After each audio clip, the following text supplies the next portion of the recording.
Situations Only. So for episode 4, we have Shonnie back in here again. Hey guys, what's up? And I'm back. Did you miss me? Because we missed you. So we were just chatting and we were like, what kind of like funny memories and funny stories do we have growing up? So I've known Shonnie since I was probably like 7 or 8 years old. Yeah. Like we knew each other before, but I think we only became friends when we were 7 or 8. I'm 31. She's about to be 32 tomorrow, which is really crazy. Yeah. It's your birthday. Shonnie and all my best friends were actually a grade older than I was. The cutoff date of the school year is so different in Montreal than it was like in Ontario or other places in Canada, or even I don't know how it works in the US, but basically the cutoff date was September. So I was a December 93 baby and she's a March 93 baby. So like I wasn't in her grade, but I was the oldest in my grade, you know? But I always made friends with all the people that were older than me, which was just crazy. So my best friend Kelsey was in Shonnie's grade and we went to the same elementary school. Shout out Kelsey. Shout out Kelsey Hops. So she had a birthday party and then I got Kelsey a Furby.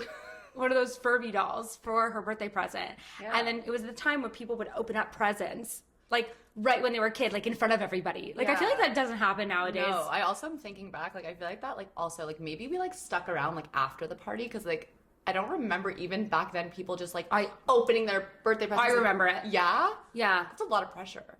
I feel like now it's like, oh my god, I got a Furby, but like I feel like now people don't do that because maybe some kids didn't get someone something. Like, I don't know. I feel like now it's like also like as a kid, it's like politically you can't incorrect. Control your reaction. Also, right? Like for example, like if my daughter, like my 4-year-old, like opens up a gift and she doesn't like it, like she's not like she doesn't have the tact to pretend to like it. Like she's just like, what is this? Or like I didn't want this, so it's right. It's not a vibe. I know, it's not a vibe anymore, but I don't know how this happened. But anyway, I got Kelsey a Furby for her birthday, and then Shonnie saw me open up the gift, and she was like, you got her a Furby? You're going to be my friend. I'm inviting you to my birthday party. And that's literally how we became friends. And that was it. The rest is history, as they say. The rest is literally history. Over 22 years? No. Yeah, over 2 decades. Just to like... We should get each other like a gift for a 25th anniversary. Oy, love it. And Shonnie is a mom and a wife, and she has a completely different lifestyle than I do. Slightly, but we did always get along when we were younger with like, we had the same kind of relationship, like in a sense with like wanting to be the center of attention. Never. Not us. Yeah. And like we loved boys and like all that sort of stuff. But like, I feel like Shonnie is the person that I call when I need political advice. Or like, and then like I give it to Zach. Yeah, and then Zach, her husband, will like come in and like give us more political advice because I find that sometimes I can't articulate my words properly, and Shawnee's really good at that. And so she's my go-to friend if like I need a text message written or if I need a DM answered back or ChatGPT. She's my ChatGPT. GPT. You know, I call it ChatGPT all the time. Well, it just like rolls off the tongue. They sound better. The same. It's so much better Petition to change ChatGPT to ChatGPT. Petition. 100%. Yeah. So, with Shonnie being my like go-to for any advice, she's really been part of my #1 fan on my close friends only on Instagram when I'm going on telling all my dating stories. And like, because she has this like mother's intuition too, I feel like she's really good at like depicting characters and understanding this. So we really wanted to make this episode about these 2 characters today, Thing 1 and Thing 2. They had the same name, and so that's kind of what we titled them. We did have a couple different nicknames for them, but then we established that Thing 1 and Thing 2 are just like the best way at explaining them. They both had such a impact on my life and how I set my boundaries and everything. So let's get into Thing 1. Okay, Thing 1. So let's take it back a little bit. I was freshly out of my divorce, just moved into my new place in October, just setting the scene here. Yeah. I go to visit my friend in Calgary and I download Hinge finally. So I'm like, okay, I'm a little bit nervous to go on dates in Tampa. What if my ex sees me? What if this happens? So I'm like, Calgary might be the perfect place to go on a date with someone to test it out. Like, you need to date to learn how to date. Does that make sense? Yeah, like, for sure. Yeah. Like anything in life. Anything in life. Yeah. So I match with this guy, and it is the day of my wedding anniversary. So this is November 10th, okay? I'm like bawling my eyes out. I'm so upset. So my friend Caitlin was like, let's go out for dinner tonight. Yeah. I'm like, okay. So while we're out for dinner, I matched with this guy, thing one. He's trying to convince me to go out with him that night. And I'm like, honestly, like Caitlin's 2 kids are at home in bed. Like, I'm not just going to be frolicking around Calgary by myself. Like, I'm not familiar with it. Like, For sure. Privacy, like, not privacy, secure. Safety. Like, I wasn't. Back to safety from episode 3. Yes, I wasn't interested in doing that. And so I think that's what like made him want me a little bit more, honestly, because no, but think about it. People want what they can have. Yeah. And if you're not so available in the beginning, they really want to gravitate to that. And this is what I've had as a problem, because I don't think I'm realizing that sort of play of the game, because I don't like to play games. No. So this actually happened where I was playing a game unintentionally because I just wasn't down to go out. But like with the right person, like you're not gonna have to play games. There's no Fair. games. Fair. Yeah. I say, I can't, but how about tomorrow? I'm free tomorrow. So the next day rolls around and then he follows up and he's like, let's go out for a lunch date. Now I'm like, okay, lunch date I kind of like better, because I'm like, first of all, you get to be in a public area in the daylight. Yeah. There's less of a chance at going home with them. Yes. Okay. And it made me feel safer to do that. Okay, fair. So now rolls around, he's like, meet me at 2:00. Because I do, by the way, just as a side note, my other single friends will see a lunch date as like super platonic, like friendly. Like if a guy, But think about this, we were both traveling. for sure. No, I'm saying in your situation it worked. But if this was in Tampa and a guy hit you up and he's like, "Let's go for lunch," like how would you feel in that case? Huh. Like, you're Interesting. not traveling. This is whatever. Like, and like that's your first date. Someone's like, "You wanna get some lunch?" Like, what's your vibe on that? I don't know. It feels a bit like friendly, like platonic, or like business like, right? It does feel a little bit business-like, but I think if it was a Saturday and someone asked me, do you want to grab lunch today? I would actually be down, because I feel like maybe it could turn into like a really nice day date. Maybe you'd go to the park after, or maybe you'd go rent bikes. Fair. Maybe you'd go walk on the river walk like in Tampa or something, and it could create more of a way where it's not about drinking, because I find that so many dinner dates or drink dates are all about alcohol. So I feel like lunch maybe would have like a glass of wine or like maybe a mimosa, and it would calm it down. But speaking of the alcohol, that didn't stop me on this lunch date. It didn't stop you. No. But it was also this liquid courage, right? I find when I'm sure. uncomfortable, I could drink a little bit more faster. So I sit down, I meet up with him at lunch, and we are hitting it off. Just in a sense of, it did feel really platonic and friendly. I felt like I knew this guy for years. I felt like I could talk to him about whatever. I didn't necessarily say that I was married yet or going through a divorce or anything like this. And it's funny because I have my ex's initial tattooed on my ring finger. We were just discussing this yesterday. Yeah, and I have rings on every other finger except for that one. And I don't know why I haven't wanted to like put a ring over it, because I feel like because it was my engagement finger and everything, like I'm not ready for a ring to be put on here, even to cover up the tattoo. I think like most women, I mean men too, if they wear rings, but don't want to wear a ring on that finger unless it's like an engagement ring. Like I think that's a pretty... Yeah, but back in the day I used to wear rings on this finger. Yeah, Anyway. but at this age, like I feel like it like signals that you're married. Do you know what I mean? Yeah, I guess so. So I grab my drink and he notices the tattoo and goes, what's that? Observant fellow thing one. Yeah. I was tiny, that tattoo. It's small. Very tiny. And also sneaky. he was sitting on this side, so like you wouldn't have been able to see it. Like that's really observant Yes. of tattoos and trying to understand them. He was looking at you up and down. Looking at my fingers up and down. Weird. Maybe there's a finger fetish over there somewhere. Teach their own. I then go, oh, that. Well, I was actually married. And he goes, oh, well, so you're divorced. I was like, well, no, I'm still married legally, but I'm going through a divorce. I haven't filed yet, but going through a divorce, I'm going to file when I get home. He's like, oh, okay. So then starts asking me about it. And then I told him, well, actually last night is when I was the 1 year anniversary of my wedding anniversary. So that's also another reason of like why I didn't want to go out with you last night. I didn't want that memory. Like what if it was a bad date and I went on a date on my anniversary? Like I feel like that could have been weird because I was already emotional. Could have made you like more sad. Exactly. Like super lit, having the best time with him. And then after that, we start like kissing in the restaurant. And at this point, I'm like, I was deprived for so long from like sexual acts that like, I was like feeling it. I'm like, I'm feeling some sensations going on right now, and I want to like act on them. So I look at him, I'm like, take me back to your place. Bold. Are you sure? Are you sure? He seemed wanting to be respectful and not like want to take me back. In a sense, I said, no, I'm 100% sure. Like, we're never going to see each other again. Like, let's just go. This is going to be the one story of like that one time in Calgary, right? So, well, like, set the scene also, because I don't think you even mentioned, you said earlier you're both traveling, but I don't think you mentioned you matched this guy. He's not even from Calgary. No, he's not from Calgary. He's from Chicago. Also, like, in Calgary for one night only. Yes. One night only. We go back to his place, and then I'm like, oh my God, shit, I'm on my period. Like, I don't know what it is in these stories and me always being on my period. True. But I was on my last day of my period. Extra horny on your period also.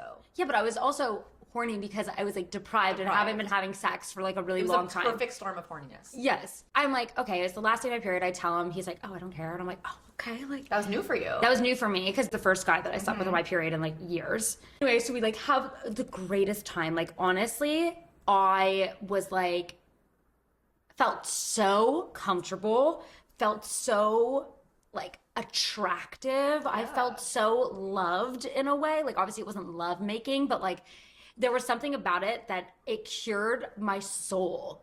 Cherished. You felt cherished. I felt just so comfortable with this complete stranger. Like, how crazy is that you can like have this like comfortability just like off meeting someone for the first time, right?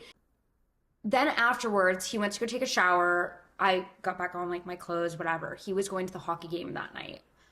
And so he's like, I can get you another ticket. Like, come with me. And I was like, no. Like, I got to go back. Like, I'm not sleeping here. I'm not doing the whole thing. Little do you know where I'm staying. I don't need your help getting a hockey ticket. Yeah, literally. Shout out Kate. I literally like straddle him. Like, think about it. He's sitting on the couch after. I straddle him, so like the other, like on top of him. And then I just rest my head in the crevice of like his neck. The nook. Yeah. And he was just tickling my back. And I could. You love a good tickle. I'm a physical touch person though. Yes. And I was deprived of that for years. And so I'm in like the nook of his neck and like he's just holding me. And I never felt so safe. And it's crazy because I was in a marriage. A big word. It was a bit. It is. And it's a crazy feeling to feel safe with someone sexually. Yes. And I feel like I was missing that and lacking that for so long that it was just this feeling that I confused this like attention and intimacy for like something more. I didn't know how to transition from being a wife to a one night stand. Because I felt this comfortability with him, I immediately start acting like I want to text him every day. I want to FaceTime him every day. All this, like the repertoire that I do with like all even my friends, I FaceTime and want to text all the time and everything like that. So it was just like this crazy feeling to me that I was like, I really like this guy. And I was confusing like this, what's the word I'm looking for? You were confusing, I think. Attention? No, attention for something. You were confusing like the comfort for like real familiarity. Like I think you felt like he was like this like lifelong friend, like familiar with you, but really it was just because he was giving you this attention and this like he was like really like sensitive with you. Yeah, it's crazy. So we never ended up seeing each other again, but we built into this pen pal relationship, okay? Yes. And at this time too, it's weird. Spicy pen pals. We built into this relationship as well where like I didn't want a relationship with him because I'm going through a divorce, but I still wanted my cake and eating it too. For sure. Do you know what I mean? And that's kind of not fair to necessarily do to someone, but you can't help the way your body reacts or that your mind reacts. But I told him that like I was going through a divorce and all that sort of stuff. Well, I think it's not fair if the other person's expecting more, but I think in this situation he was doing the same as you. Yes. But this is where it gets crazy. So we're talking every day and I'm able to still live my life. Like we weren't even planning really to see each other. He was a firefighter. So like his job was like 48 hours on, 24 hours off. Like it was kind of hard to communicate with him. And then one night on FaceTime, he opened up to me about like some like deep, dark shit and was just talking to me and opened up like all of his walls. And I remember being like, oh my God, like I love being able to break someone in the sense of like shed those fucking layers, let me get really deep and understand you because that's how I am with friendships too. Yeah. So to me, I was like, wow, the most compliments that I can get is that someone feels safe and comfortable with me, or that I'm funny. Either or. I'd rather someone tell me that I'm the most non-judgmental person and they could tell me whatever they want, rather than saying that I'm attractive or something like that. For sure. Like comfort that someone feels with me, and funniness. My heart is open, you know, like wide open for you when you say that. Then the next day I call him and he doesn't answer. And I'm like, that's weird. I send him a text. He doesn't answer. Couple days later, he's being really short with me. Because up till now, you're speaking every day. We were speaking every day and we were Multiple times a FaceTiming. day. And then he also, again, opened up to me about something really deep and intimate that I was like, oh my God, like, you know? And then in my head, because I feel like I am really good at psychoanalyzing people, I was like, he now just retracted and got scared by opening up and shedding a layer, and he's uncomfortable by that. Yeah. And how do you position someone to make it feel like it's okay, it's normal, like, or this, you know what I mean? So I was feeling kind of like a little bit of a sense of wanting to like make sure everything was okay with him, or why is he pulling back from me now, or this or that. So this is what goes down. Can I give some background as like what was going on in your head also? Yeah, go for it. Like I remember at that time, this was also again like one of the first guys you felt a real connection with, that you dated after your divorce or after your separation. And you at that time, I remember you were like, am I in love with this man? Right. Like you obviously weren't like, I love him, but you were like, is this love? Like right. I was confused. I didn't understand. You were like, is this like it for me? Like, is he the one? And we were like all your friends, we were like, no, like we don't think he's the one. Like also like he doesn't live in your city. Like, but I even remember, and I won't say the city for privacy purposes, but I remember even that the city he lives in, at one point your ex was maybe looking into a job there, and you were like, he's gonna move to the city, and like, what if I move to the city to be with this man? And we were like, we don't think you're moving to the city. Like I remember in your head, you were saying to us, you're like, because is this love? Because there's a word for this. It's like this feeling of fantasizing. Yes, it's fantasizing this thing, and that's what my problem was in all of my life. I feel like I've gotten so much better at it now than ever before because of these situations, and that's why in the beginning I said how much these situations have helped me and shaped me into who I am right now, because every lesson that you learned helps you understand and better. Like when you're coming out of a marriage or a relationship for 6 years, it's like a new ball game. Like it's like, what is this feeling? You know, am I just feeling these things because I didn't get them in a relationship? Like, am I confusing feelings for this? Like, so I say, like, you keep saying for so long in your marriage, you weren't feeling the attention, you weren't feeling the sexual attention, you weren't feeling the emotional attention. And then this guy comes along, gives you all this that you're looking for, the sexual attention, the emotional attention. He's like making you feel safe and comfortable. And like your first reaction is like, I'm in love with this man. Like I think this is it. But then, yes, you're right. And we're like, no, this is just, you're just getting attention. Like it's not love. Yeah. But I remember in the moment, like you're like and by the way, like it's normal. You're so, of course you confused it because you had gone so long without it. Right. So it feels great to have it. Then you're like, this is everything I need. Like it's perfect. But like, of course, now in retrospect, you're like, maybe not, you know? Exactly. And like at the same time, I'm saying all this to my friends, like, oh, I love, like, is this love or whatever? But like, I was also like not down for a relationship. Yeah. Do you know what I mean? No. Like it was so weird to feel that way. Yes. So this is where I sent him a message and I said, tried calling. Doesn't answer. So I said, anyway, I just feel like I don't know what we're doing here. I'm going through a lot right now, as you know, and this was super fun for me, whatever it was between us. And then it went a total 180. I don't know, it spooked you off, but definitely made me understand this side of you that you were warning me of when you told me you'd never be mean to me. Pause. He was telling me, he was like, I'm such an asshole. And I was like, what do you mean? He's like, I'm a mean person. I was like, what do you mean you're a mean person? You've never been mean to me. He said, I'd never be mean to you. And then ghosts me. So big 180. Massive 180. Yeah. How do you say that? Oh, I'd never be mean to you. And then the next day you're like, shit, why did I say that to her? Now I'm going to be an asshole. It also feels kind of like, not a pickup line because that's the wrong thing to say, but it feels like a very, like a thing you would say to a girl you're trying to pick up almost, or that you're trying to like get farther with. Like, I'm a really mean person, but I'd never be mean to you. Like he's trying to make you feel special. Like I don't know. I'm really mean, it was interesting. So then I again, I said, I'm a super empathetic person, so I wouldn't be able to just not say something because it felt really weird to me. And I felt extremely weird all week. Just being honest, thought we had established a good sense of friendship, but like it just felt like he shifted on me really quick. Didn't make me feel so good, to be honest. The way I was with you, I'd never done before. It was fun, vulnerable, and nice for me. I don't know. Hopefully this makes sense, but you definitely hurt me. Hopefully I read it the wrong way, but just be honest with me. I can take it. Ignoring problems isn't the solution. And honestly, reading this back, because this was in November. Yeah. Reading this back, I'm actually so proud of myself at how honest and vulnerable I even was in that message, because I wasn't just like, oh, I'm not going to say something. If I feel something, I need to say it. I need to dive into it. And, you know, it is what I said. Like, ignoring problems is not a solution. No. It makes things worse. Like, people could react and think different things in their minds, but you need to communicate with someone. And I think that's why so many of my other maybe situationships have worked or not worked, because of the communication, right? You're either communicating that you want something serious and the other person doesn't, or you're both on the same page that you don't want something serious. Like, communication is key when dating.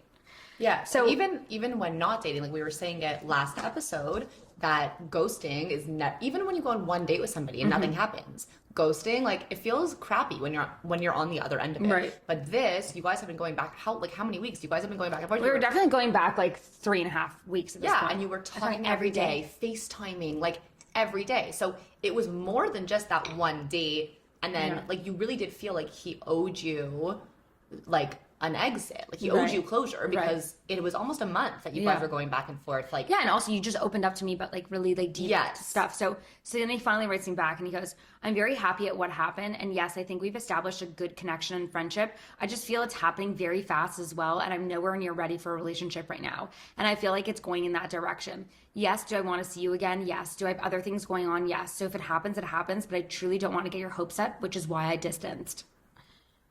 So then I said, totally understand that, and neither am I. I'm going through a divorce, for fuck's sake, LOL. Don't even live in the same city as you. But yeah, I think feelings were there and it freaked us both out in different ways. I appreciate your honesty, truly, and whatever happens, happens. But I really wasn't looking for anything more than what was going on. Just be honest with me next time. I'm a big girl. I can handle it. Distancing isn't the answer. And he was like, I know. I just feel like a dick saying something out of nowhere, you know? I guess that's better than floating away. I'm like, 100%. You told me you could be a dick, and then the next day acted like it. I was like, what the fuck is going on? I'm cool. Trust me. I'd just rather talk about it than being confused. He's like, all right, well, don't make me feel worse about it. And he's like, I'm like, okay, cool. I'm going to ruin this girl. I need to cool it. It's like, you're ruining yourself. And this is my theory on life, okay? When a guy pulls away and tries to blame it on the girl, thinking that they caught feelings or I'm going to ruin this girl, it's like, no, bro, you caught feelings. You are in your feels and you don't know what to do about it. And this is how it makes you feel. You didn't communicate anything with me. Yeah. You didn't ask me, am I looking for a relationship? You didn't ask me anything on that level. You're assuming in your mind. And that is such a problem with society. And I find it can go both ways with girls and boys. Yeah. But I do find that with guys, it's so much more clear of why they pull away. Yeah. Well, and try and blame it on the girl. I think in this instance specifically, and in other instances you've had with these experiences, is that it's again, it's not like you're like a stage 5 clinger, which like, again, like you mentioned it before, like you love to FaceTime, you love to chat, you're a yapper, like you're like that with all of your lifelong friends. Right. Like we know this about you, we love this about you. But for a guy you just met, it could come off as very overwhelming. Right. But this was not the case. It's not like you went on one date and you were DMing him all the time, FaceTiming him every 5 minutes, and he's like, hey, whoa, this girl's obsessed with me. But he was doing it back. Was mutual. It was reciprocated. It was mutual. Yes, exactly. So that's why I think that in this case, and then also like if we add in the part where like he was talking to me about deep rooted shit and then just went MIA and fell face to the earth, it's like, bro, that just spooked you out and you're trying to blame it on me. Case, like I couldn't handle it. And then it kind of felt this like shot to being like, okay, well, this guy clearly didn't know me at all. Yeah. Right? And then I was like, okay, we are done. You know, I spoke to him like here or there for a couple more weeks. And then it was like a drunk call here and there. Yeah, a drunk call here or there. But then it was like, what the fuck am I doing? Like you sometimes just wake up and you're like, the fuck? The fuck? The fuck was I thinking? Yeah. Moving on. Yeah. Next person, you know? Moving right along. Yeah. And so that was kind of what thing one, you know, did. And he really did teach me, if thing one didn't happen, I don't know if I would have been able to handle a lot of situations that I've gotten myself into. Yeah. So I think that since that happened, you also were so turned off by how it ended and how it so abruptly stopped that you were like, red flag, like F this guy, like not interested, like, but I kept saying to you, like, you know, you have to take into account the beginning of it also, like, he was really nice to you and he was really respectful. And yes, the ending was really like abrupt, Right. but like you're just saying now, he taught you a lot. And from that, he was like, we can credit him. He was the first guy after your separation to like give you your confidence back and give you your groove back. Yeah. So he was the start of it. Him. Yeah. He was the start of it. Exactly. He didn't, the first one. He was the first one that gave me like an inch of confidence. Yes. But, you know. And like love and care and attention. Yes, for sure. Well, not love. Not love, but no, comfort. Yeah, he definitely made me feel safe while having sex with someone. Yes. And that which I think is huge. Which is huge, yeah. And I think that girls can only really enjoy any sexual acts if they're comfortable with a guy. Okay. But yeah, on that note, I feel like, again, I'm probably not the best judge of this because I've been with my now husband for 10 years. And yeah, that's crazy. Yeah, it's insane. And before that, I also was like pretty like serious monogamous dater. Yeah. So I'm not the best person to judge in that sense because obviously like the people that I've been with for the most part have been my boyfriends or like I've been very comfortable with them. But I do 100% agree that even if they don't make you, a guy doesn't make you feel comfortable, like in the big sense of like you're saying safe and like comfort in like a bigger sense in that moment and in that one night or one day or whatever it is, they do need to make sure that you are in a situation that you feel safe and comfortable. Yes. For sure. 100%. And like, I think that if we go back to like my relationship for my ex-husband for a second and that relationship, like there were so many times I tried to initiate things and was getting denied. And so when you start to receive this attention and comfort in a sexual act or intimacy in any form, it kind of starts healing that trauma that you had of a confidence level or of this or that. Like little by little, every situation that I've gotten myself into post like divorce, separation, let's call it, when we broke up and we broke things off, like inched my way at getting more comfortable and like getting my spark back in terms of knowing my worth and knowing what I'm about. And that brings us into like another type of situation too. So thing two, Shonnie fucking hates thing two. I have to say, everyone hated thing two. Not one person hated him more. Like, you all hated him in equal amount. I also just like, I think with him from the beginning and before you called it like mother's intuition, like, I don't know what it was. From the very beginning with this guy, I was like, this is not it. This is a red flag. Okay, so let me now get into the thing two situation, how that started. I was here in Miami. It was my birthday. Now I'm coming off of a baseball boy and I were seeing each other for maybe like 2.5 weeks at this point. So it was like nothing like, I mean, either way, there was nothing. I'm just trying to give everyone timelines of like how this was like happening. I ended with thing one. Then there was one guy in between and baseball boy. And then the next boy was thing two. So now I'm coming off this thing where like, I like to talk. I like to yap. I like to feel attention, especially from boys and all this sort of stuff. And so we match online and he doesn't live in the same city as me, but he changed his location to Tampa. And my whole thing now looking back on it, like if someone is changing their location to a city that they're not living in, it's kind of the first inclination that's a red flag. But hello, thing one did that. Yeah, but he was there. He traveled there. No, but do you remember the day after he left the city that you were in? Yeah. He changed because he went and traveled to the next city. Yeah, and he changed his location right away and you were spiraling. Yeah, but that's normal. I'm saying for this situation, it's not because he wasn't traveling. He wasn't traveling to Tampa. Oh, I thought he was traveling. Okay. No. I take that all back. Yeah, he was not traveling to Tampa. He told me that he was in Tampa last week, which ended up being a lie. Yes, this guy has shown so many rouge drapeau, red flag. He ends up telling me that he was in Tampa last week, I was like, oh, okay, well, I'm in Miami now. And we start yapping and talking. He told me that he was coming out of like a long relationship that also didn't have like that much like sex and stuff going on in it either. So we kind of like both got along or understood each other on that level. Can I do a timeout for a sec? I want to backtrack.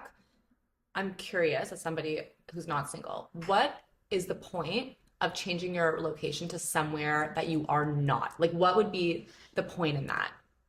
From my point of view, you're either planning on going to the city next week. Yeah, so like then you could fair. talk to someone for like a couple days, Okay. go there. Thing one would always tell me that he likes changing his city because he's going to travel there and wants to know like from a local, what's the best restaurants to go to? What's the best Okay. this, which I understood and respected about thing one. Yeah, but this thing too had no plans. His plans was I'm moving to Tampa end of February. Bitch, it's March. The guy hasn't moved here. Okay, so like really, like we don't know why he changed his location. No, I think he changed his location because he was planning on moving to Tampa. And like, I don't know if that's planning on moving to Tampa, but like, just weird. Like, you don't change your Yeah. location to moving somewhere that, and you have no plans of going there. No, that's what I'm saying. Like, I guess it makes sense if you're going there, you but want to so- like But in my know? mind, I thought that he was just in Tampa last week because I didn't know about the law yet. Okay. So So we you didn't know it was a red flag. I didn't know it was a red Okay, flag. so Yeah. fair. Okay. So we start talking, and now we're talking every single day.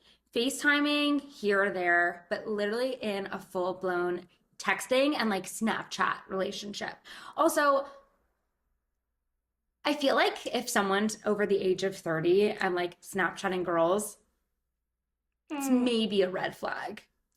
We didn't grow up with it like how the younger generation does. Like, for example, like baseball boy will Snapchat me. He's 26. He grew up with Snapchat in high school. It's a form of social media for them and for that age group. Okay. I feel like for that, it's not, unless you're like, Well, we're like 32, yeah. and I feel like we did have a big Snapchat era. But then it went But away. anything like above that, like for sure, like for example, like my husband's 35 and like he does not use Snapchat. So I would say like anything above that, like if you're on Snapchat, like and like actively using it. Yeah, but I think it's also because in our head, like we think about Snapchat in like a provocative way, right?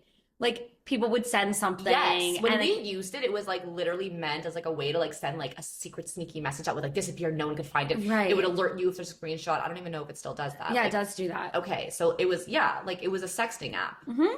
It was a way to send nudes. Yeah, it was a way to send nudes. So that they wouldn't go everywhere. Yeah, perfect. Anyway, I mean, the Snapchat thing, I mean, I don't know. Let us know what your discussions are Yeah, on let us know what your thoughts about like the Snapchat. men over 30 using Snapchat. Yeah.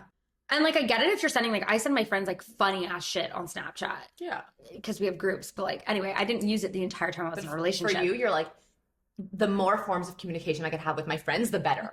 Do you know what I mean? So like, you are like, I wake up on any given day to like a missed FaceTime, 3 texts, 15 reels in my DMs, and like two Snapchats. Do you know what I mean? Like, That's the most me thing. yes, like, and ever. it's not just me. It's No, like it's not just you. But that's the crazy part. It's like it's like all like All my 15 of us. all my inner circle is Yeah. getting you cannot be my friend if you can't handle having 20 to Yes. 30 reels being sent to you, me snapping An a hour. picture, an hour of communication that you have to catch up on. Like, we Yeah. cannot be friends if you can't handle that. Yeah. So like for you, Snapchat, it's like normal to use it because that's just like another form of So communication. anyway, we're talking on all these apps, and we would joke about it that we'd have 3 different conversations on 3 different forms of communication, right? Like, we would talk on Instagram DM, texting, and Snapchat. He's like, I'm gonna come into Tampa for this event that happens in Tampa every year. He's like, I'm gonna come in. Can I stay with you on the Thursday night? Then I'll stay with my friends on the Friday, and then we'll see what happens the rest of the weekend.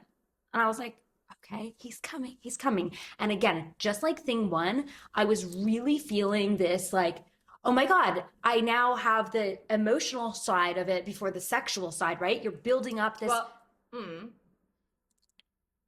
I know what you're going to say, but just wait, because thing one, I had sex with him right away, where like this guy didn't have sex with him, but there were provocative things being sent to very each other. provocative. Like I would say that that's a form of sex. Sexting. Like you guys let us We're know what you sexting, think. yeah. I think sexting it is a form of sexual intimacy for sure. So I wouldn't say that you had this friendship Like phone with him. sex and stuff. Phone sex, FaceTime sex, Snap, like I wouldn't say that you had this friendship with him without the Yeah, you're intimacy. right. There definitely was a big part of like sexual intimacy within our 100%. conversations. You're right. But I felt like, I don't know, I felt this level of like closeness to him again. And I feel like I was creating this stuff in my mind that was looking at someone that wanted me for like my body and sexually and intimate and all of that, because I wasn't getting it in my last relationship. And I keep bringing that up because this is why I am where I am today, because all of these situations help me form the proper like dissecting of how I acted. And it comes back to, okay, well, my ex didn't appreciate my body or my sexual side or all of this stuff. So now I'm going to gravitate to men that are doing that to me. And that shouldn't be what your first like impression is of someone. Like it should be they like you for your personality. They want to talk to you because you're a nice, fun person, you're charismatic or you're empathetic or whatever it may be. But I was leading with my body first, which is a problem and something that I've discussed in therapy. And this is also things that I did when I was in my late teens and early 20s as well. Like, and that's why coming out of this relationship, it was like I didn't know how to act, because the only times I was single was when I was 24 years old, when I was doing the same things again like I was doing. But I do think that like in your marriage, you actually like almost did the opposite. Like you kind of said to yourself like, wow, like I always had used my body as a way to like put at the forefront of my relationships. And like now that like he like doesn't want sex so much and he doesn't like my body so much or whatever it is, like look at this amazing relationship we have even without sex. Like you almost like inverted it. I did. I went from one extreme to a next. Yeah, and now looking back on it, it's like not only did he not do that, but he also like kind of made you feel ashamed of being inherently sexual. My ex. As a woman, which is horrible because like, we don't shame men for that, and like women should never be shamed for being inherently sexual beings, which you are and I am, and it's fine. Yeah, right. But like I feel like you have a lot to heal. So, and that's why like I feel like it's important to also talk about these things, and it's uncomfortable because sometimes I'm like, again, what are people going to say about this if they hear that I was doing this or this? It's like, fuck, we're all not made the same. We all are made so differently. We can relate to someone or we cannot relate to someone, but we should never judge someone based on what they're doing to figure out their own fucking shit. Like, you know, there was levels that I didn't respect myself in, but that made me respect myself now. You know what I mean? Like I had to learn some things the hard way, but I think that by sharing all of this, it can maybe help resonate with someone to not feel that alone if they're going through something similar. Do you know what I mean? And that makes me feel good, and to be able to know that I could help someone through that, or someone could be like, oh, okay, what I'm doing is like not bad. Like I don't look back on all the shit that I did and be like, oh my God, I'm so mad that I did this, or I'm so down on myself for it. I'm like, no, fuck yeah. Like I'm glad I did all of that, because it's bringing me into a position right now where it's like, I'm able to have a full circle moment and look at my life and be like, what do I want? What do I not want? How do I want to change my shift of my mind, right? We are out of our slut shaming era. We definitely are out of slut shaming era. Done. Yeah. And slut shaming ourselves. Slut shaming ourselves, Even big worse. one. Yeah.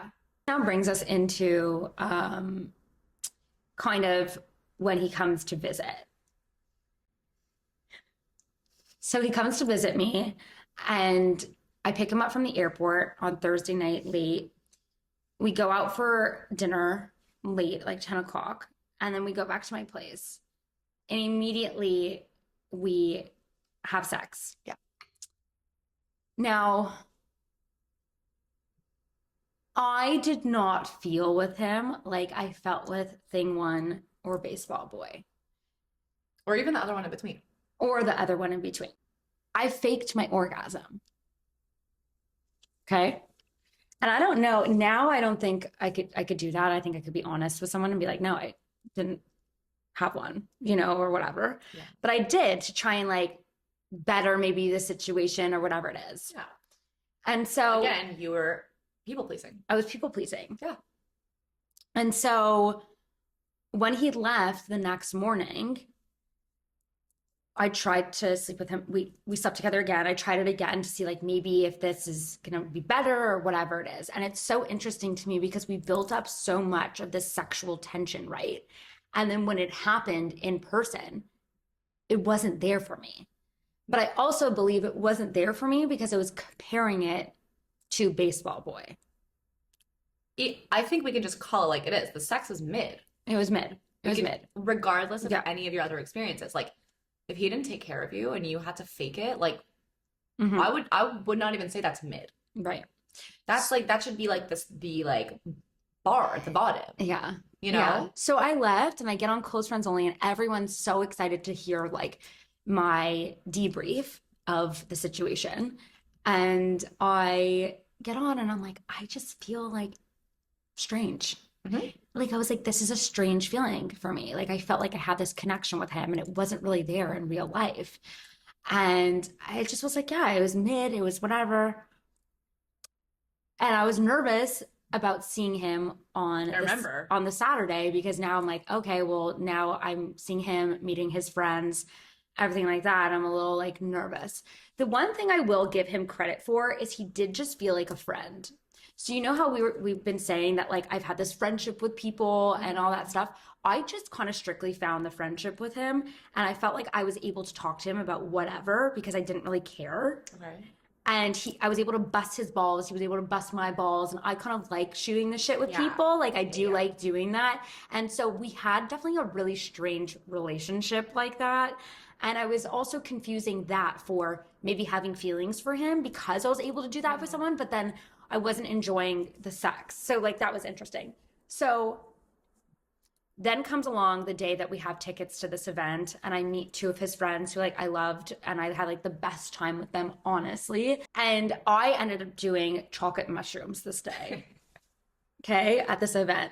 I was like, I don't really want to drink that much because I just didn't want to drink that much. I was like, let me do chocolate mushrooms and just like have myself a time of my life. Take the chocolate mushrooms and I'm feeling good, I'm feeling vibey, whatever. And like, when I tell you that this man was trying to sleep with me, to have sex with me in a porta potty. In a porta potty. In a porta potty. I'm like, I am not having sex in a porta potty. Like, no.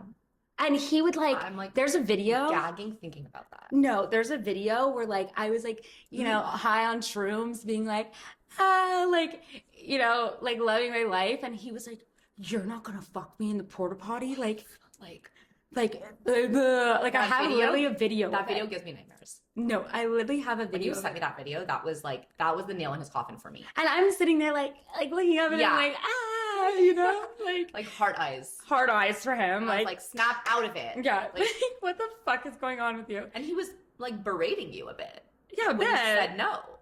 I mean, hey, to be fair, like he was pissed drunk too. Yeah, he wasn't wasn't like pressuring you to say yes, but he was like, no, I didn't feel like it was I didn't feel like it was like no, out of left field. Yeah, I didn't think it was that situation. Just want to make that clear. Yes. But like, it was just like, he felt comfortable enough to like, be like, why aren't you fucking me in the porta potty? Like, you know, and to him it was probably like a joke, but like, he was like, you're a flake. Yeah, you're a flake. Like, you're not fucking me in the porta potty. Porta potty.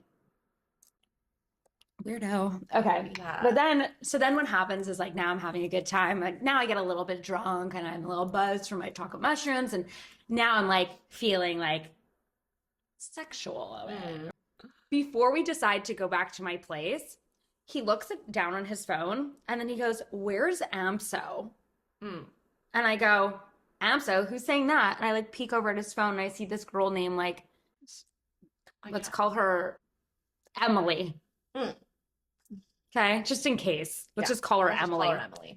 So I see this girl, Emily. I'm like, who the fuck is Emily? And he's like, what? Like, why are you looking at my phone? I'm like, are you literally texting another girl right now? Like, while I'm here with you? Like, what? You're asking me where AMSO is because this girl Emily's at AMSO and you're trying to go there. So for everyone that doesn't know, AMSO is it's American Social, and it's like a bar on the water that like a lot of people go to.